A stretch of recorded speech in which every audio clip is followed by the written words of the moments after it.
All right, good afternoon, everyone. Welcome here to Duck Media for another episode of chatting to people in the world of sports. So today we've got an interesting person on. So it's the first time I've dipped into the Q Sports. Got Mark Harper on. Mark, how you going?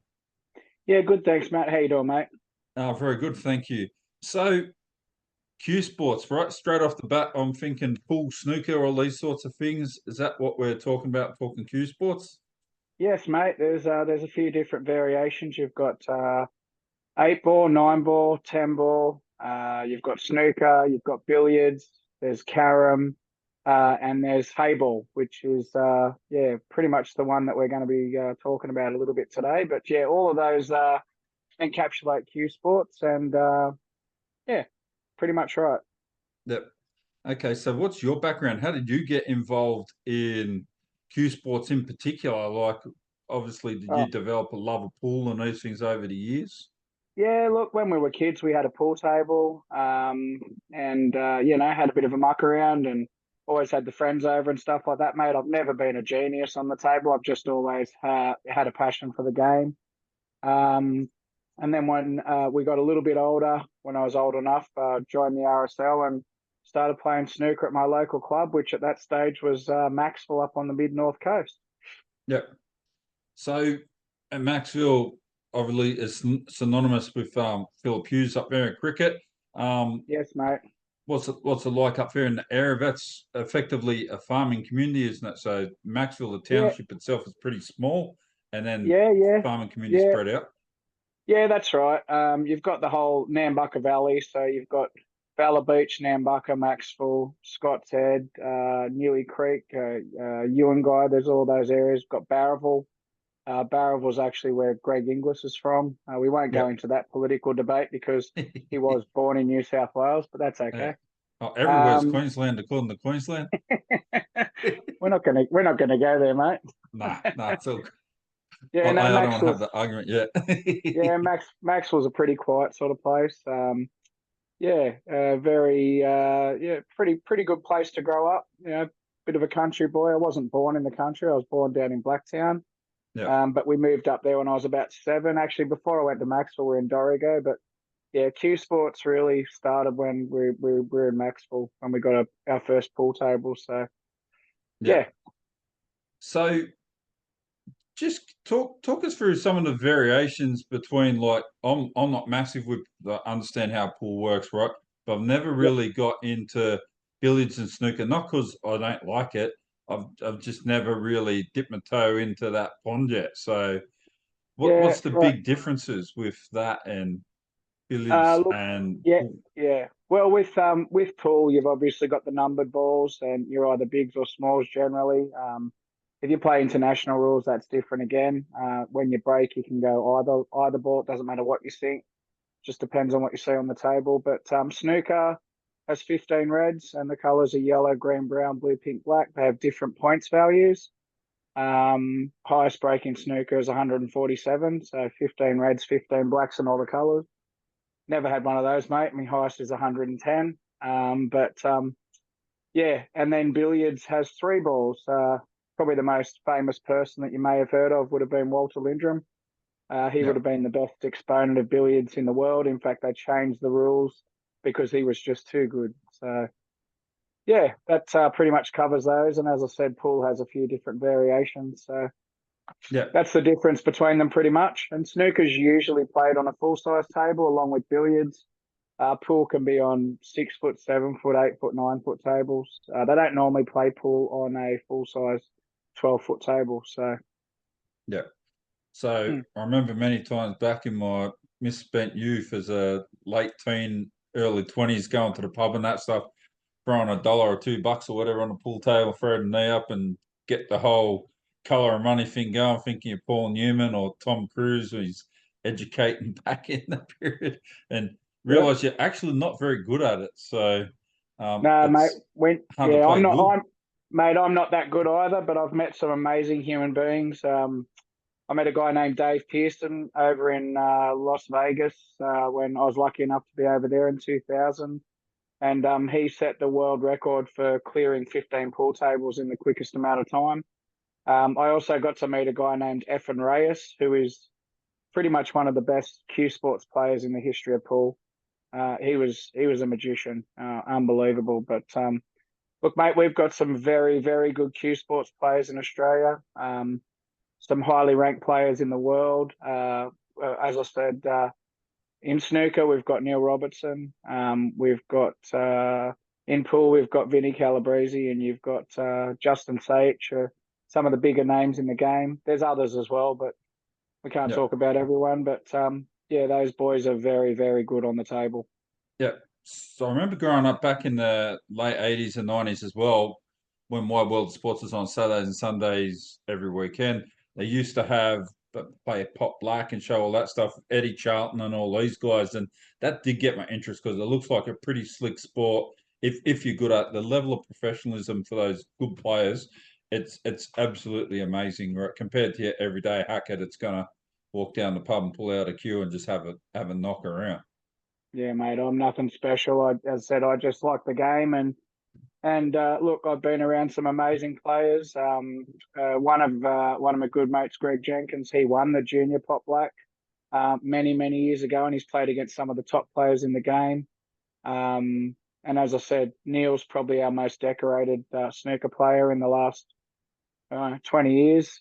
He won the World Championships in 2010 and pretty much won a title at least every year since. Some players have been on the tour for 20 or 30 years and never won a title. So, yeah, world champion in 2010, and then every year until last year he'd won a title. So, or this year, sorry. So, yeah, pretty impressive. Pretty amazing to be able to have that sort of record for and the longevity of time to do it as well. Not just like for a 2 or 3 year stretch, but like over what 2 decades. That's huge. Yeah, mate. Look, he was one of the he went over the first I think it was once or twice. I can't remember exactly, but the first time he went over, it wasn't a success for him. He had to work very hard. Going from Australia over to predominantly the UK is where all the snooker tournaments were for a long time.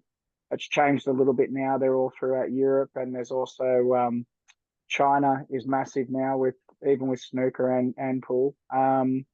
But yeah, he had a pretty tough road. I think most people that have excelled at the game, their parents have normally owned a snooker room or something like that to yeah, they've just had it in their blood pretty much from an early age. But yeah, look, Q Sports is not something that's seen as a mainstream sport, which is fine.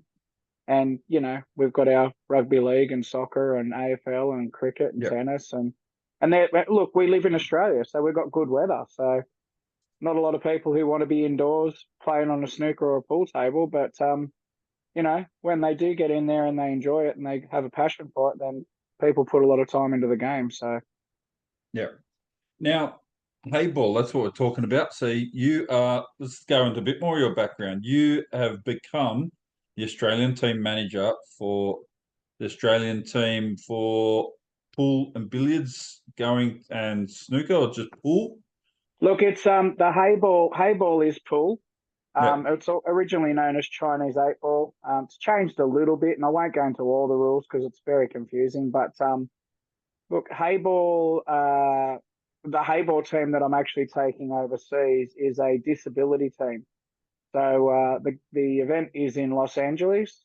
We leave in 2 days. So today being Thursday, we leave on Saturday. And I've got some amazing athletes that I'm going to be spending some time with over there. I was very lucky to take up the role. This all started as you and I've had a little bit of a chat, but this all started about 12 weeks ago. Went up for a meeting during a hayball event up at Gosford at the Central Coast Leagues. Met up with Stuart Rogers, who was the head of APA or the president of APA. He's also a World Pool Association member, along with Sean, who's the president of World Pool Association, and another gentleman named Barry Jenner. Barry sponsored us for our jerseys. He has a company called T140, and he's also on the World Pool Association. So some pretty big hitters. And myself and my mate Neville, who's one of our parasport athletes, went up there and had a bit of a chat, and they invited Neville to come and play in the event in Los Angeles, representing Australia. So Yeah, that's where it started about 12 weeks ago. I wasn't even sure at that stage whether I was going to be there. I did say to the World Pool Association president that I wanted to support Neville. Been a good mate of mine for over 20 years, and traveling's not easy, especially when you're in a wheelchair. There's a lot of logistics you and I don't have to worry about. And yeah, I was just going to be there for him, to be honest. But yeah, things sort of took a turn, and the president wasn't able to go, and he said, "You're it." And I went, "Okay." So yeah, I took on the role, and it's been a steep learning curve. It's definitely been it's had a lot of job satisfaction with the role. Yeah, a few hiccups here and there, but overall, mate, nothing that wasn't able to be handled fairly swiftly. So yeah, got some amazing humans, which we'll talk about shortly. Yep. So how big is the footprint of hayball and cue sports in Australia for like Paralympian or Paralympic athletes?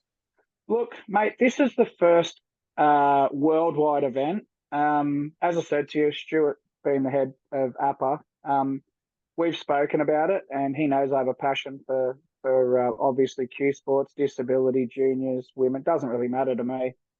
Everyone can play this game, but look, we have had some disability athletes that have achieved very highly on the world stage, but it's not. Look, I've got 9 athletes going with me, and look, there's probably quite a few more out there, but these are the ones that I've got the opportunity to possibly change the shape of cue sports history. Yeah, because we're trying to get it into the Paralympics for 2032 in Brisbane, and that's the whole push for this event. Yeah. So what sort of feedback has there been so far you're getting back from the event organisers and also, let's say, the organising committee of the 2032 Olympics? Because they can have effectively a bit of demonstration sport, wouldn't it? But still have medals and all of these sorts of things too. Yeah, I believe so. Look, logistically, the push is to get it in for 2032. Some of the guys that go over with me, they will probably not be, they're probably not going to be the ones competing, but they can definitely say that they were involved in getting it in if it's the case. Look, we've seen some sports in recent times, not going to go into detail, that whether they were eligible or should have been eligible for Olympics and Commonwealth Games, etc. We don't make that call. It's up to the IOC and a few other organisations. But yeah, I think Q Sports is a good chance. We've had BMX, we've had skateboarding. It's definitely not that type of well, I think it's exciting, but yeah, I think the idea of Hayball is probably the best one out of all of them.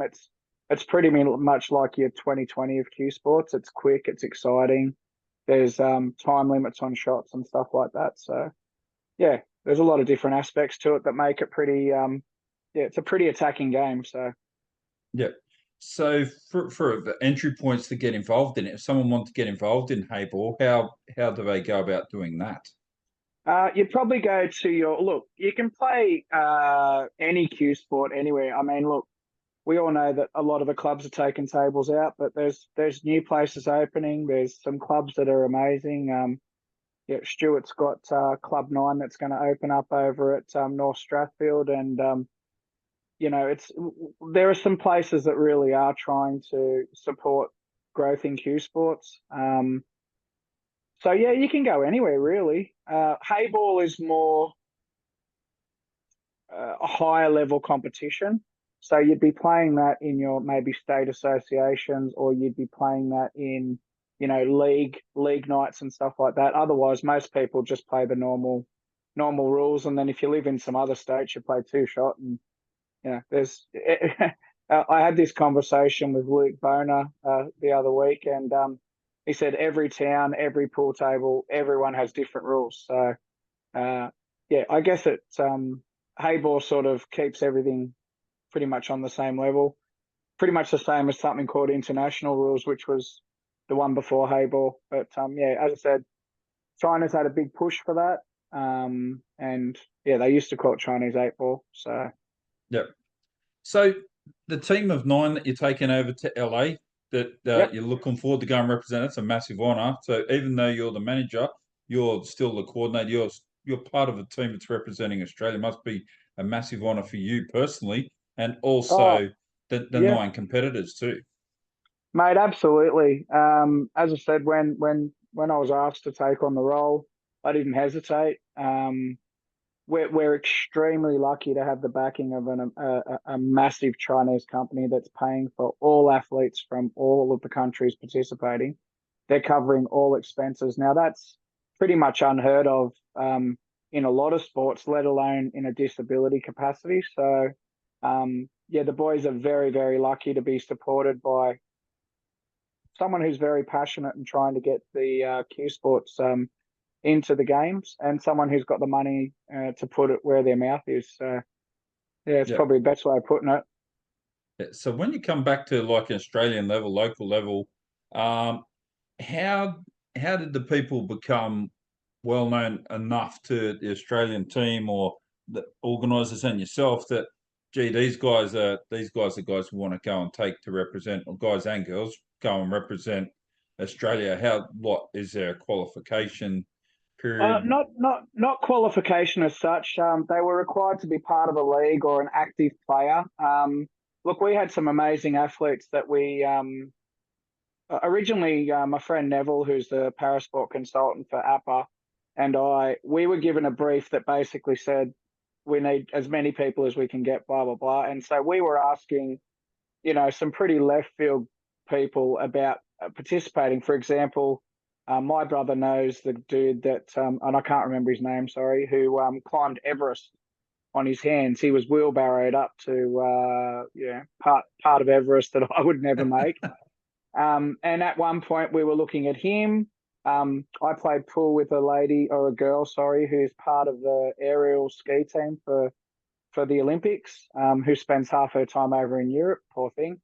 And she knew a lot of the wheelchair basketball team because I said, "Oh, do you know anyone who might be interested in representing Australia in Q Sports?" And then we sort of dialed it back a bit and we said, look, it is a worldwide event and they have to be affiliated with either an association or have represented at different levels. And look, we've got some very, very good players that are going to be over there doing their very best. To me, the result really doesn't matter. The goal is to get this sport recognised so that it can be put into the Paralympics for 2032 in Brisbane. Well, this is a massive step forward. So, for equivalent, it is, I suppose, for your sport, Q Sports and Hayball, probably would be the equivalent of what Kerry Packer did to some level with T20 cricket and one day cricket back in the 70s when the International Cricket Council controlled everything, and he stepped outside the square and wanted to give better pay for cricketers and provide something fans wanted to see. So they created what became One Day International Cricket, and from there and there, it's continued to evolve, and now got T20 and all these extra things. Um, Yep. would you like to see something like that happen down the track if it could get enough traction and get big enough? Look, it's hard because, probably my biggest passion is probably snooker in the Q Sports area. I love pool and I was lucky enough to go over in 2000 and play in Vegas with Stuart and James and quite a few other people. James Roberts, won't tell you too many stories about him, but let's just say at one point we were running a little bit late for an event, and he was in his boxes. And to be honest, he got down there and they said, "Oh, you can't play in that." He goes, "What do you mean?" And I go, "You got your boxes on." "Yeah, but I got my team shirt." Anyway, referee let him go, and it was all good. But look, that was a very rare event. Maybe we'll edit that bit out. But Yeah, look, it's yeah, it's definitely something that you don't want to take away from any of the Q sports. They've all got their own different identity, their own different, I guess, demographic. And some of those, go across all three. Some people play all three disciplines of those particular sports, or even a few more if you count your 8 ball, 9 ball, 10 ball. Um, so you don't want to take away from any of that, but this is definitely an opportunity for people to see a very dynamic sport. And look, the Chinese have started the ball rolling. There's some very high profile snooker players, even in the UK and Europe, who are now going over to play in events over there because of the massive money that they're being able to play for. And look, snooker's a great game, but a frame of snooker can take a while, and a game of pool can be over in a couple of minutes. So, it's sort of people's attention spans aren't what they used to be. So sitting down Yeah. and watching a test match is a bit harder than sitting there and watching a T20. So I guess that's the best way to put it. The purists probably like the longer versions of the game, but from a bums on seats perspective, Hayball's the way to go. Yeah. So from a fan and viewer perspective as well, right? I've been to darts, right? And darts is the crowd is pretty loose. We'll say that terminology loosely. It Yep. is so it's it's an event built for the spectators, effectively. So with professional people who have a go, um, cue sports in general, like snooker and pool, have always come across. It's much more when I've watched in the past, like in Pop Black. It's very professional, treated with the high level of etiquette, with professionalism, and wearing suits, bow tie, all that sort of stuff. Is the same reflected, or will that be reflected in the Hayball when the championships are on? Or do you imagine that it will? And what are the Look, crowds like? yeah, look, I don't know about the crowd. I haven't been involved in the sport. As I said, I literally fell into this role, but very glad that I did. I'll be able to give you more information if we have a catch up when I get back. But look, a lot of the venues aren't really.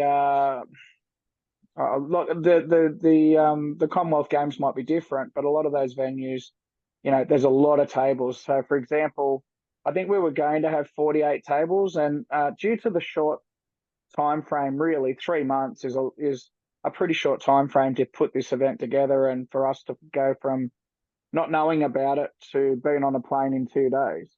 They didn't quite get the numbers they were after, but they still ended up with 170 players across the two disciplines, or the two classifications of wheelchair and standing disability. And look, to be honest, the majority of those guys are men, but women are well and truly welcome and encouraged to play the game. And we have some very high level Q Sports ladies as well. So look, as far as an event that's suitable for the Commonwealth Games or Olympics or whatever, it's such an inclusive game that I think anyone can have a go. It doesn't mean Yeah, everyone's going to be good at it. Oh, I'm not great, but it doesn't matter whether you're missing an arm, and I will talk about a couple of those athletes in a minute. It doesn't matter if you've got visual impairment. It doesn't matter if you know, I've seen a guy who literally plays with his feet. He doesn't have any arms, and he cues with his feet between his toes. And it's ridiculous how, I guess, adversity just allows people to grow and build on skill sets that they never knew they had. yeah. Now, I'm very acutely aware of the fact I do a lot of stuff with a lot of athletes that labeled as disabled athletes, right? But they say, I've got abilities, I've just got this. Okay, no worries. So for the athletes that you have, what kind of, to paint a picture, we've got people that are effectively in wheelchairs with all sorts of different ailments, unfortunately, that affect their bodies. What Yep. what sorts of things are we talking about? Look, as I said, part of my job as the team manager was to get in touch with all of these guys and introduce myself. And I think on the first one or two times I spoke to people, I just asked them, oh, if you don't mind sharing, what's your disability, blah, blah, blah. But then I changed my mindset because I just said to them, instead of that, I said, well, you know what? What qualifies you for this event? Yeah, Because what, I don't know if I'd be able to compete at the level that these guys are competing at if I had the same issues. So, look, we've got 3 wheelchair athletes. My friend Neville, I've spoken about already. yeah, Um, uh, Sorry, Neville, being a bit open here, but yeah, he had polio as a kid. He's a type 2 diabetic and he's a bowel cancer survivor. So hats off to him for even getting up in the morning and going out and doing what he does. Very passionate, very positive, and he even encouraged. He's been overseas a couple of times playing snooker predominantly, but mate, he'll give Hayball a red hot crack. Um, as I said, he's been over twice this year. We're lucky enough that he had some sponsorship from a mate of mine, Jason Hastings, at the snooker shop. And this time he's got some sponsorship with Appa. They've provided him with some of his equipment, with a nice Predator cue and those type of things. And then last time he went over, he actually encouraged another guy with MS who saw what he was doing on social media and said, "Oh, I wouldn't mind having a crack at that." And so he was joined by one of the guys on our team, Dave Nicholson, who's been around the game a long time, used to be quite a decent player, hung around with some very well-known snooker players in New South Wales in particular. And he's got late onset MS, which, makes it a bit more challenging. So getting back to the wheelchair athletes, so you've got Neville, then there's a guy named Paul Nanari. Paul is he was in a wheelchair very early on due to an accident, 11 years of age. As I've said to you, he's actually a dual Paralympian. He's medaled in the Paralympics. Yeah, like honestly, inspirational to me. And then you've got Levi. Now, Levi is our most recent guy that's in a wheelchair. He's only been in the chair for 18 months. So I dare say he's still getting used to some of the, I suppose, intricacies of being in a wheelchair. But again, another extremely positive guy. Him and Paul play wheelchair basketball together in Sydney, and that's how they know each other. So yeah, look, there's a couple of them. We've got another MS competitor over in Western Australia named Mick Van Kampen. Again, Hayball for these guys and for most people, it's only really new. So when I say they haven't played Hayball or haven't really had much of a crack at Hayball, it's because it's so new. That's why it's so exciting. So they've come Yeah. from different backgrounds with snooker and billiards and pool and blackball, which is another version. Sorry, we haven't spoken about that. And some of those have achieved very high results on the world stage as well.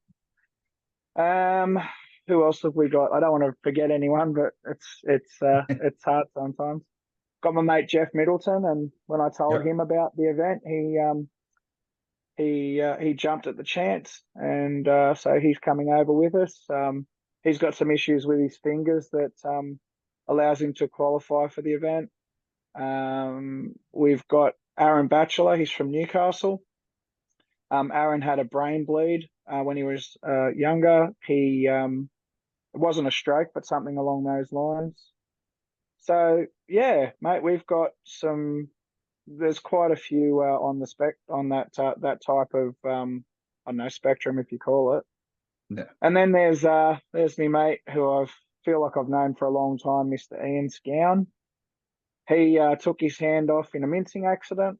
So he basically has what we call a second skin that he puts over his arm. I don't know if he knows it yet, but I'm going to start calling him Pegasus because to me he looks like he's got a horse's hoof up on the table. And in that vein, I said to him, I said, mate, how do you go? And he goes, look, he said, God clipped my wings just so I could be on the same level as everybody else. So I'd say he's got a pretty positive approach to things. He's from South Australia. And we've got our youngest competitor is Sam Jung. And Sam he's in Sydney. He had an amputation. His leg was amputated at birth. So again, he's one of our standing disability athletes. Heading over to the States in a couple of days. So I don't think I've missed anyone, but yeah. So it's pretty amazing. You're working with people that have got a physical impairment. So I don't want to call it disability because they won't say it like that. They'll just say, "Well, I can't do that, but I can do this," right? So you got a physical impairment, and a lot of people would chuck the towel in, put in the too hard basket. I have to say, I probably would do the same thing, and Yep, it'd be hard not to feel sorry for yourself, right? So, and and absolutely. they and they don't like. What is it like being around people with such an amazing positive attitude? Do they motivate you when you feel really flat and all that sort of stuff as well? Well, look, as I said, when we get to well, tomorrow night is going to be the first time that I meet Ian and Aaron because we're all staying in the city together, and we're very lucky to have some sponsored table time in at City Heroes in the city. So we'll, we're going in pretty late because the boys want to be tired when they get on the plane so they can sleep. Um, so although I've met Neville and I've met Jeff and I've spoken to all the boys, I haven't actually met any of the other athletes. Our first actual meeting is going to be either at the airport or in LA. So, um, you know, we'll see how we go. We might not everyone might get on. That's how life is, but we'll all be there for the right reasons and try and support each other, whether it's through successes or challenging times. So yeah, it's going to be pretty incredible to be honest. I actually the guy that's traveling the furthest from WA over in the west. I went and picked up a cue for him yesterday, so gave me all his details, trusted me. He's never met me before, but he knows what I'm like, and he knows that I've put in quite a bit to make sure everything's smooth for these boys. And yesterday I was purchasing a cue from the snooker shop, a hay ball cue, so they've got to have a bigger tip because the balls are massive. I don't want to go into the fact that pool players have big balls, but Yeah. that's yeah. I said to him, "Give me your details. I won't book a flight to France." And spoke to him today, and there's a few logistics about taking stuff over there, so I've had to get a special case. And I said to him, "Can you make sure you bring yours because when I give it to you over there, obviously he's got to transport it back." And but yeah, no, that's part of it, and yeah. Yeah. So 170 athletes, how many countries are going to be represented across that 170? Look, that's not something I'm 100% sure about. I definitely know we've got Australia, England, India, pretty sure Canada, some of the countries across Europe, definitely China, possibly New Zealand. So, you know, um, in a short time frame of 12 weeks, which is pretty much what it's been, some of those countries would have had some pretty tough logistic issues of even being able to get into America. So, um, it wasn't necessarily something that was going to include every country, but I think they've tried to open it up to as many as they could. Yeah. We definitely haven't got the biggest team going, but that's okay. We'll put the Aussie spirit to good work and see how we go. Yeah. I was hoping my mate from Pakistan, Ashad Qureshi, would be there, but look, mate, they've got enough issues politically in their country at the moment with stuff going on with Imran Khan and stuff like that, and just logistical issues that you and I do not have to worry about. But I'm very, very lucky. He sent me over some of his wonderful training equipment so we can practice and fine tune skills. And yeah, look, I don't know if you're aware, but Imran Khan was found innocent of some political charges or espionage or whatever you want to call it, but they still haven't released him. So there was a lot of protesters come into, I think it was Islamabad, and people like my friend Ashad couldn't leave their house because of tear gas and all sorts of issues. So again, he even said to me, "Look, I'm glad I got that stuff sent to you the other week because I probably wouldn't have got it there because we can't really leave our house." So Yeah. yeah, it's a little bit of a tangent, but just shows you that he's a Q Sports coach in Pakistan and one of my mentors. Um, and yeah, like there's a lot of people around doing stuff to try and support the event. So Yeah. even though he can't be there, he's part of it. So he's got That's right. 70,000 YouTube followers, and he's going to make me one of his admins. So we'll be getting a bit of exposure, mate. Yeah. Now you told me yesterday too, one of your friends is in the live streaming business. So this being the inaugural effectively. Is this going to be what considered to be a World Cup or just an international tournament? Oh, look, it's the first event. It is called the Hayball. It's just called the Hayball World. Yeah, it's like a World Cup, I suppose. Yeah. Um, to be honest, you've just thrown me a little bit. I can't think of the exact term, but it is the first big event of its kind, especially in a disability realm. There has been some other massive Hayball events in able-bodied competitions for both men and women. Some massive money, massive. Couple $100,000 US for people who win that event. The one at Gosford that was won by one of our top players, Justin Sage, picked up 10,000 US for the event. So, you know, it's decent money. But if you're looking at China, it's only going to get bigger. If they've got events that are 250,000, 500,000, 750,000 US, I think it's the biggest one I've heard of. It's no wonder that some of the people from here and from places like England and Europe are wanting to gravitate to China to participate in those events. Well, it's a market you'd have to consider to tap into. 1.7 billion people, 1% of that is 17 million. Um, why wouldn't you look at it, right? If you engage every one of them and they spend $100, well, there you go. You've got $10.7 billion. So that's a Mate, lot of money to put into a sport and can fund and help run events into perpetuity forever. So yeah, look, it's hard to sometimes get into those type of things, as you've just mentioned. With my friend and his brother and a couple of their associates. They're getting into that streaming side of thing, and look, if the 50,000, it's either 50,000 or 500,000 clubs across China that Joy actually has a connection with, it wouldn't take a lot of coin a month for them to be able to generate a pretty decent sort of amount of money to put back into the streaming events and stuff like that, and being able to get the those events out to people around the world. So yeah, Sports Planet's definitely a company that looks like it's going to be doing some pretty cool things in not just in Q sports, but on a number of different levels. I hope so. Yeah, yeah, hopefully everything goes well. A lot of things have to align for that type of stuff to happen, but if the product's good and people are happy with things like that, then why not? well, that's what people look at now, right?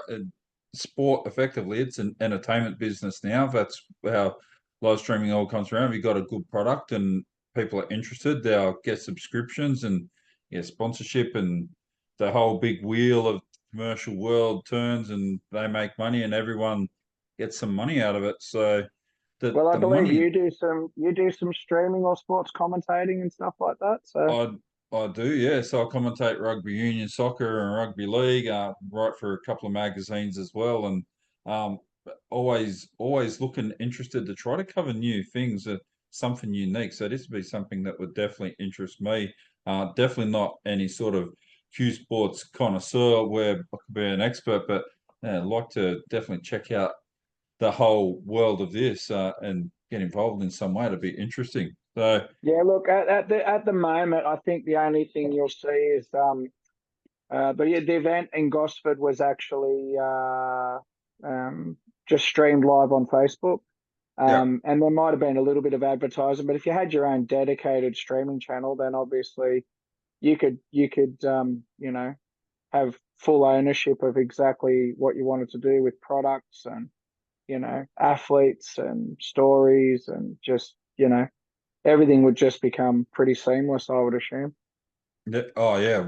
It would be to have control all the elements of what you want it to be, what you want it to look like, and I suppose like what happens with people that buy into the sports, like the Channel 9 and all that now. I suppose they have quite a big say in the commercial sports that are out there, rugby league, AFL, and that, because they put up so much money. You get a fair say on how you want it to look. So, and the Well, governing yeah. bodies are normally pretty receptive because that helps them fund their competitions. Well, as I said, like snooker and pool and hayball and all those cue sports, they're you know I think they're growing. We've got, as I said to you, the snooker shop.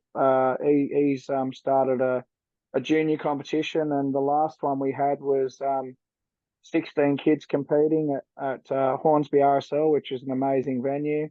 And some of those kids will definitely be able to gravitate towards the pool and the hay ball. Actually, I was speaking to one of them today, one of my students, and he's very excited to be able to get involved in that sort of stuff. And he's only 11 years old, so probably going to be a much better player than me. But yeah, we've Yeah, got 9, 10 year olds that are picking up a cue and really getting into the sport. And look, it's not like tennis where you have to retire at 35 because your body can't handle it. Like some of the top players in the game, especially in snooker, so Ronnie O'Sullivan and Mark Williams and John Higgins, they're all around the 50 mark, and they're still in the top 16 in the world. So, yeah, um, there's definitely longevity in it. And, for parents that worry about their kids getting injured playing sport, well, they're not going to get injured putting a cue into a ball. So, I yeah, don't think we should wrap our kids in cotton wool, but we should also give them opportunities to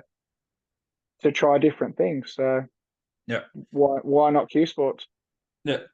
Now, you're a teacher involved. We won't go into what school you work at or anything. That's irrelevant for purposes of it. But being a teacher in school and you're introducing kids to cue sports altogether, like pool and that, what sort of reaction are you getting with the kids? Because I know there's a lot of other kids that have disengaged from mainstream sports now. Even to get told you're you're crap and don't want you involved or whatever. So Yep. this will create a whole new opportunity to get people active and do something positive with themselves. Yeah, look, in regards to that, my school, we actually have four four-star pool tables, which were given to us by the association. Obviously, if sometimes it's not what you know, it's who you know. I Yeah, probably haven't done as much with it as I could have because of other commitments. As you know, I used to look after volleyball and like to get that back up again as well. But yeah, mate, when the pool tables come out, you see the smile on their faces, and yeah, I'm no genius, but they think I go all right, and just teaching them a skill that even forming a bridge or holding the cue properly, or putting the balls over the pockets and letting them know, how quickly can you get all the balls in? How many shots is it going to take you? Can you do it in 3? Can you do it in 4? Can you pot 2 at once? And there's not a lot of room on those tables, so it's more just about having a go. But these yeah, ones are really cool. They fold up like a ping pong table. They weigh a bit. They're about 45, 50 kilos. So you've got to be careful from a health and safety point of view. But yeah, no, the kids get in there and have a pretty good crack at it. And when you get them out, they certainly, some of them really get into it. So and the good thing is, even one of my students who she's she's in a wheelchair now, due to surgeries, but even when she was standing upright and had the walking frame and some assistance with standing, mate, seeing their faces when they get involved, that's what I'm saying. It doesn't matter who you are or what challenges you're facing, or what things are stopping you from competing in other things with cue sports. Anyone can have a go. yeah, I mean, I coached a lady the other day. I won't mention names, but she had a systemic tremor. And look, I don't know whether she would have qualified for this hayball event. She's about my age, so just on the 50 mark. And I did a coaching clinic up at Cessnock actually, and they asked me to come up, and I got on well with the kids. Obviously, being a teacher, I've got plenty of patience, and coach some of the adults, and yeah, they'll be very keen to play any form of cue sports. In fact, they've only been playing for a very short while, and they're going to play in the national titles down in Albury in January. And yeah, my young fella, I'll give him a plug, Mateus. He's 11, and look, I played tennis with him and his dad one day, and it was just random. Hit a couple of balls, and I just saw his forehand. And I said to his dad, "Would you reckon he'd play some snooker?" He goes, "Yeah, why not?" I said, "We've got an event in 3 weeks. Do you reckon he'd be interested?" He goes, "Sure." He said he plays state tennis. He does high jump. He does little A's and he throws a discus 33 meters. So maybe I've got a bit of an eye for talent. He's just and he's just a delightful kid. And all the young kids that are getting into Q sports are just that, and it's not about winning. It's not about being the best. They're getting a really good little network of friends and just meeting some people that are interested. Actually, I had to go drop something off at his mum's today, and again, just another thing. But when I was there, I sort of mentioned that I'm leaving for America because he wanted to go. He just wanted to go play some Q sports with me, and he'd already asked his mum, "Oh, will Mark take me?" And I had to do another interview before I did yours. So I said, "Oh, look, mate, I haven't got time, but as soon as I get back, we'll catch up." And he's just a lovely kid, and I think that's what you find with a lot of these kids that are playing Q sports that will become some of our more accomplished players in years to come. They're all just cracking kids. I could mention heaps of names of um, but yeah, you got Joe, you got Wyatt. They're the kids from Cessnock, and another kid named Phelan, and they're all keen to play the sport. And the good thing is with Q sports, mate, unless you're someone who wants to buy a new Q once every couple of months, once you're set up and you've paid for what you've got as a starting point, unless you decide you want to try and upgrade, it's not something that costs you a fortune. So it's quite a good sport to get into for anyone who cheaper than golf. And once you pay all your association fees and everything with soccer and rugby league, everything's costs you a fortune. But with snooker and with pool, once you've got your gear, apart from paying for your events, you're pretty much set. Yeah.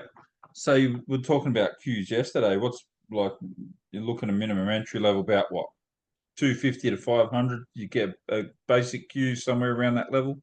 Yeah, mate. Look, it depends where you go. Like you can get queues anywhere from about 300 Australian dollars, Yeah. which are quite good quality, and you can pay. Like, the sky's the limit. Look, pool or snooker queues generally in Australia, yeah, probably maximum would be around the 1,500 mark Australian, but you can spend more than that over in the UK if you're buying a snooker queue. And then pool queues, mate, again, can start easily from a decent one probably starts from around the $400 mark, and then Yeah. they can go into the thousands, and I mean like almost like you have to sell a kidney to get one. So yeah, I've heard of queues that go for in the tens of thousands, which is That's correct. just unless you're good, I don't think you're going to be spending that type of money on a queue. Yeah. But yeah, probably about a proper pool queue, yeah, anywhere from 400 to about maybe 2.5 grand. Yeah. But So again, you're not going to spend that type of money unless you're up there. And in most cases, people that have got those queues are the ones that are sponsored. So yeah. So I can yeah, see what a publican at Kings Park Tavern back in the 90s used to get upset when the kids were using the pool cues like lightsabers trying to fight each other. And look, they were the cheap ones, mate. But they'd still be, they'd still be probably $80, $100 back in the day. yeah. Kings Park Tavern, mate. That's yeah, I haven't been there for a while. It's been a long time. That's probably showing my age a little bit too. So Yeah, no, yeah, been there once or twice, I have to say. yeah. So it's pool and Q sports a great leveler. Like I was about to say, do have the kids ever lined up or want to get competition going with you and the other teachers at school? Like, come on, sir, let's go. What have you got? Let's bring your A game. We'll get a team together and get some competition Yeah, because I think it could be good to build up a level of camaraderie, within the school, like a good atmosphere. yeah, I think you'd need a little bit more equipment than what we've got. And look, like say for example, our school hall gets used for a lot of different things. So whether it's volleyball or the pool tables or indoor soccer and stuff like that. Sometimes logistically speaking, it's quite challenging. And look, in recent times, I'm sure you're aware there's been a bit of a teacher shortage, and Yeah. it's a little bit hard because I used to go in a couple of times a week, a couple of years ago, and I'd be in there, and it was just volleyball. But yeah, we try and give the kids a bit of variety, whether it's volleyball or soccer, or, table tennis. We've got a tennis net as well that we can put up in our Kohler area. Um, you know, uh, we do all sorts of things with the kids, and yeah, look, maybe 2025 we'll have a little competition and see who's the top dog. Hopefully, it's me. Uh, but mate, when you see some of the kids and they've got no idea how to hold a cue, it's gratifying when you can sort of help them get a little bit of an idea of what they're doing, and you know help them achieve a little bit of success. So Yeah, yeah, and get a bit of sense of purpose and focus, and it gets competition going with the friends as well, which is good. Want to be able to help yeah. build people and build character and all these sorts of important uh, Well, features you need in life. look, a lot of those cue sports have different elements. Snooker in particular is one where you need to be reasonable at maths because you've got to add points up, and some Yeah, people either make mistakes on purpose or struggle. And then you've yeah, got these funny scoreboards that flip over, and if you don't get it quite right, then you can make a mistake. And there's also the other thing associated with maths. Maths with the game is obviously knowing your angles, or knowing how the ball's going to react off the cushion, or yeah, just speed of shot, the mass of the balls, all that sort of stuff. yeah, Probably not what you think about, but it's all elements of the game that come together you know, to see whether you're going to be successful or not. yeah. Now, what sort of level of success or uh, output are you hoping to get in LA? Because obviously, winning anything would be fantastic. Going over there and competing and seeing people bring out their best, um, that's what the beautiful sports are all about, right? More than winning. So, what do you hope to be able to get out of it for the team and bring back to Yep. Australia that will help? Oh, look, as I said, for us, we're very new to the idea of hayball, and we're lucky enough to be part of this event. And there's going to be guys that have never, like, we've got a bit of an idea of what's happening, but there's other countries that would probably be a little bit further along in the knowledge of the game. Yeah, Um, so it might come down to a bit of skill or tactics and stuff like that. So, but for me, as I've said to the boys that are going, or the men that are going, I should say, results are irrelevant to me. It'd be great if we achieved something, and if someone brings home some prize money, or someone ends up, winning or runner up or something like that in their different disciplines, that would be amazing.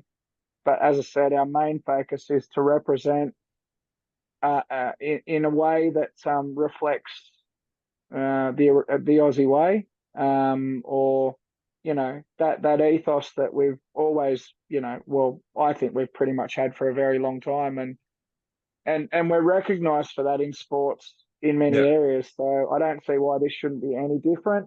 Just as long as the boys carry themselves well, there might be times when we're struggling, or people might get a little bit frustrated with their performances, but end of the day, mate, we're there as a team. And a quote from a mate of mine: "If you're not winning, you're learning. So yeah. why not?" And you're doing it all as a team too, so it's team contribution. So is winning and losing as a team. Everyone Mate, enjoys the it's a spoils. look where we're going. Obviously the convention centre. There's been a lot of massive events there, and this is just going to be another one. And look, we don't know everything that's happening at the moment. We've got 5 hotels that are booked out across LA.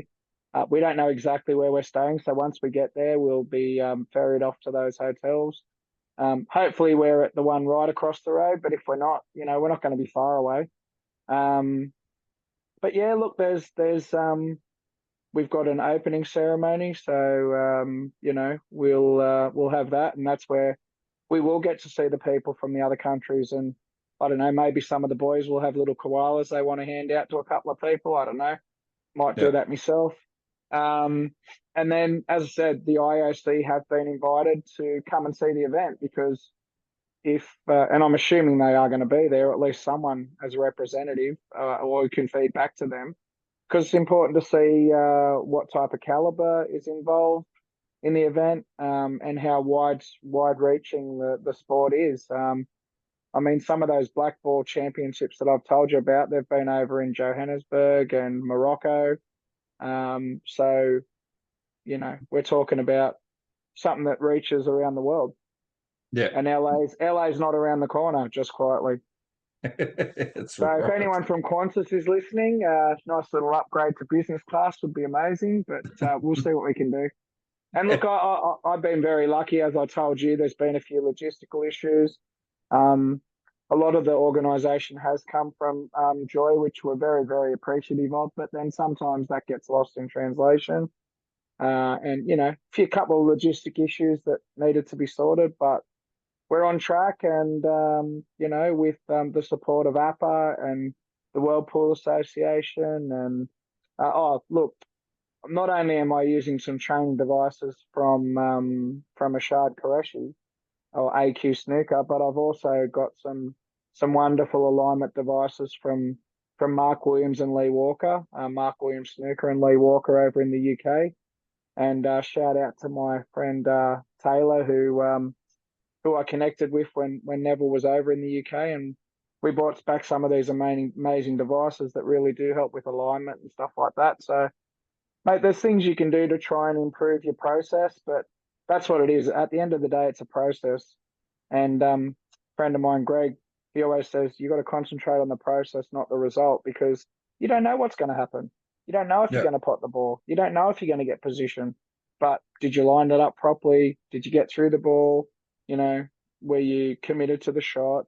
I guess all those things we'll just see how that all goes. And sometimes you're on and you can't miss, and sometimes like you couldn't hit a barn with a handful of hay. So Yeah. uh, people of your ilk and my ilk would know what that means. Some of the Yeah. younger generation probably not so much, but yeah, look, we're very lucky. I've already checked. You do worry that some of these things uh, are not going to go to plan, but so far everything has. Our jerseys have arrived, and we created our own jersey because these ones were going straight to LA, and so we've got one that we're going to wear on the plane, whether it's a shirt or a hoodie or a jacket. They've taken a little bit longer, but as I said, Mr. Scown down in South Australia, he was working with a lady down there, Emma, and she's been amazing, and they've met time frames. And you know what, you pay a premium if you jump in the queue, but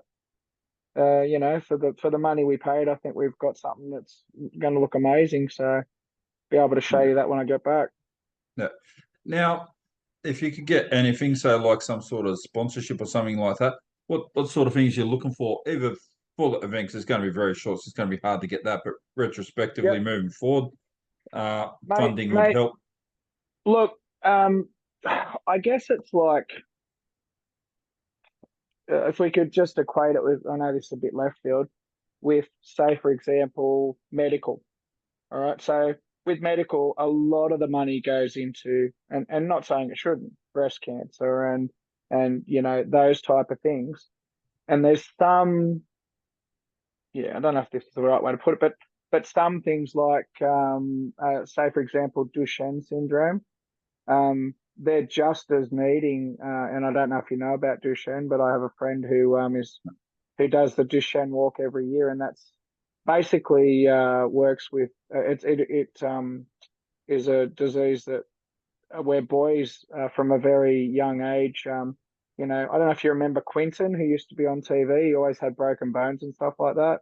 Yeah. You know, so I guess I was a little bit off track, and maybe you can this bit, but some of those things are like fringe things that don't get the recognition. So something like your Q Sports, you know, any sort of sponsorship that allows people to travel and compete on the world stage, whether it be snooker or whether it be pool, um, that would be amazing because, you know, there's a lot of people who play tennis, and you can go and if you're that good, then you make millions without even really trying. Like, not saying that, no, probably not the way to put it, but there is some serious money that you can make in those type of Yeah, sports. But snooker, you can go over and it could cost you a couple of grand to compete, and you walk away with less money than what you actually spent getting there. So, having sponsors for things like that, and same with pool. As I said, we're very lucky. Some of our top athletes who go over and play in hayball events in China, they started off footing the bill, but now Joy and other companies pretty much pay for everything that they do over there, whether it's accommodation, airfares, etc. But that's the top elite players in that capacity. So I guess across all cue sports, it's not setting up and getting the equipment. That's not expensive, but traveling, and especially being in Australia, everywhere's so bloody far away. So if you're yeah, going to the UK or you're going to America or you're going to Europe, there's events for pool and snooker in Germany. There's events in Belgium. Next year, the World Championships for snooker is in Thailand, and I know a few people that would love to play in that, and sponsorship for those things would be incredible.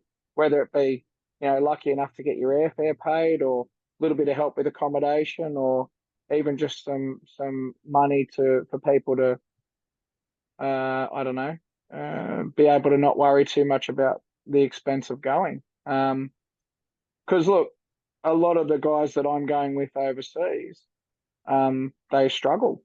They don't yeah, get a lot of money, and I don't mean to belittle them at all. It's just that in their position, sometimes they don't get a lot of funding and stuff like that, and a lot of them, will have to cough up a fair bit of that out of their own pocket just to be involved in these things. But they're passionate about it, and they're keen to have a crack at a lot of different things. I mean, for some of them, hayball and pool probably wasn't their necessarily their preferred discipline, but mate, they're going to give it a red hot crack, and it'll be good to see what we can come up with. But look, any sponsorship from anywhere would be amazing. And it doesn't have to be Q Sports related, but look, if there is going to be a real push for this particular sport to be in the Olympics, then sponsorship now or getting that type of thing could certainly lead to some pretty cool stuff happening for some of these guys in Australia, whether it be disability or otherwise, and even juniors and women, and there's a lot of people there that can benefit from that type of thing. yeah. So if people did want to get involved, or corporations or anything like that, how could they get in touch with you or AAPA to Yeah, try to? APA, APPA, the Australian Pool Players Association, or Yeah, we've got New South Wales Billiards of Snooker, we've got Australian Billiards and Snooker associations as well. So if they look at those things, they've all got websites and there'd be contact details on there. I'm part of APA, but those other websites would or those other organisations, or if they got in contact with you or they wanted my contact details, yeah, I could certainly look at putting them through to the people or have a chat with them and see what's possible in supporting anybody who wants to compete in this sport. yeah. So anyone that want to get in touch with me, if you want to know, my email is duckman, duckman at HDI News, H for Harold, D for dog, I for ice cream, news.com.au. So, and be able to put you in touch with the right people so you can talk to Turkey about what you can do. So I think it would be a great thing to do, and I hope that there are corporations out there who would like to be involved in this, because it's a pretty good thing. And it's important that the para athletes are involved with so many at an individual level, and you just see the barriers, that there's so many financial barriers that hold a lot of them back that could reach Olympic sort of status and all that. And financial barriers are such a big hurdle for them. So any Well, extra yeah. support? Look, I won't go into too much detail, but I mentioned to you the other day that some people's perception of Paralympians is, that they're like second class athletes. To me, that's not the case. I mean, even the Olympics are great to watch, but I was more interested in the Paralympics when they were on, and even having those conversations with kids. Sometimes their perceptions are a little bit misplaced, or they don't realise that some of the things that these guys have to go through just to be able to compete in those different sports. I mean, you only have to look at some of the athletes. I can't remember names, but we've got that amazing swimmer who set world records at the games over in France, and she was a high level cyclist and come off the bike at 70 kilometers an hour and had to relearn everything: how to walk, how to talk, how to feed herself, and then ended up Yeah. being a ridiculously talented swimmer, and likes to dance as well.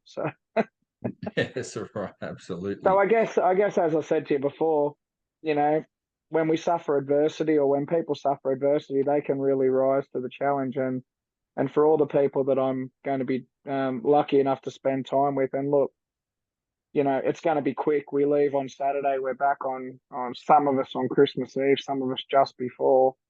It's going to fly, and we're going to be everything's just going to be go go go from when we get there to when we leave, and it's just going to be ridiculously fast. But really looking forward to it, and yeah, it's been an amazing experience to be involved in, and a fantastic opportunity. And look, to be honest, as I said, even for those people that you talk about when it comes to sponsorships and stuff next year, whether it's the Snooker World Championships in Thailand, or there are definitely going to be other hayball events or pool events that are going to be leading up. If this event goes as well as we hope it does, then there's definitely going to be more competitions worldwide and even in Australia that will be something that people can get behind. And places like Hornsby RSL and Marconi and Mounties and Blacktown, they all support the game. Seven Hills, that's just the ones in Sydney, Rudy Hill. But then your pool venues, City Heroes, there's two venues there. And then you've got Club 9 that's going to open up start of next year, which as I mentioned to you before, there'll be league events there, and then there'll be junior events, female ladies events or women's events, girls events, men's and open, and of course disability, which is as I said, one of the reasons why Neville and I will go there, and he'll have his input into what if anything needs adjusting at the venue. But they've really thought about, and even the trip overseas. Sorry, I Yeah. know we're going a bit over time. They employed consultants to check the hotels and to check the venues, because unless you really have been in the position of some of these disabled athletes or these guys that are representing Australia and other countries, it's a challenge to for them to do things that you and I would find a little bit easier. Yeah. So hopefully we'll see days again where the Ricky Inn and Richmond RSL and Windsor RSL perhaps got pool tables again.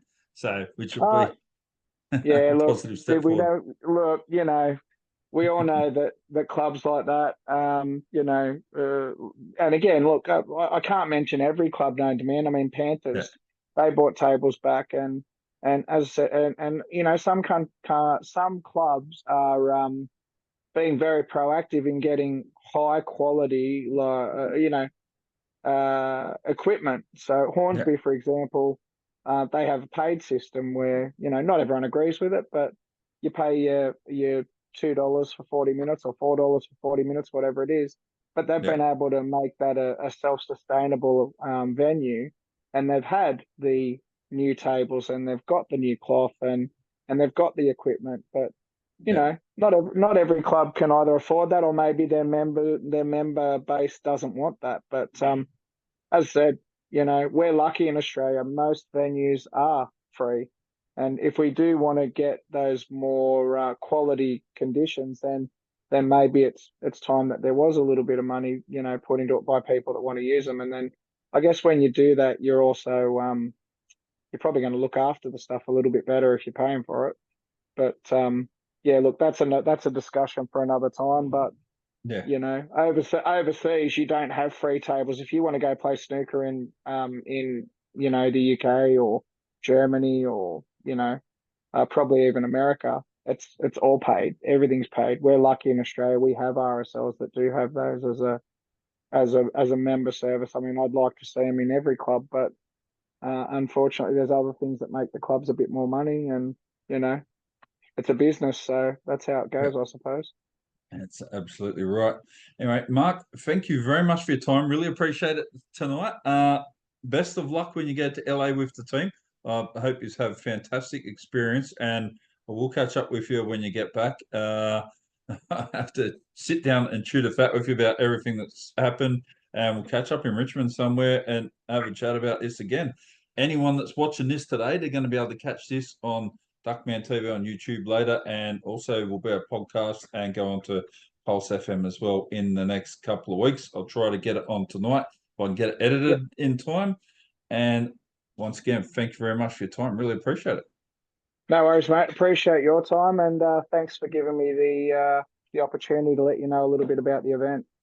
It's absolutely my pleasure. So, yeah, wish all the guys, all the competitors, and yourself the best. And what do they say? What happens in Vegas stays in Vegas. So I know you're going to LA, but hopefully there's no hangover style things going on, people going missing and all that sort of stuff. As I said, mate, these guys, look, they're not going to let their hair down here, mate. I think a bonding session is definitely something that would be something we do to start with, and whether it's just to relax or just try and take a bit of an edge off the travel.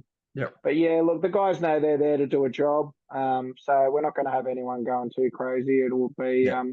Having said that, we are going to have an absolute blast, regardless of any of those types of things. So, as I Yep. said, we're very, very lucky, and this is one event where you don't have to worry about the expense because it's been covered by Joy, and that includes airfares, accommodation, meals, and transfers. So, there's a few logistic things that we'll be looking at, but yeah, at least the boys can concentrate on just playing the game and having a crack. Absolutely. Anyway, Mark, thanks for your time. Have a fantastic trip and safe travels, and I'll catch you again when you're back in Sydney. Too easy, mate. Thank you for your time. Thank you. See you later. Bye. See you, mate.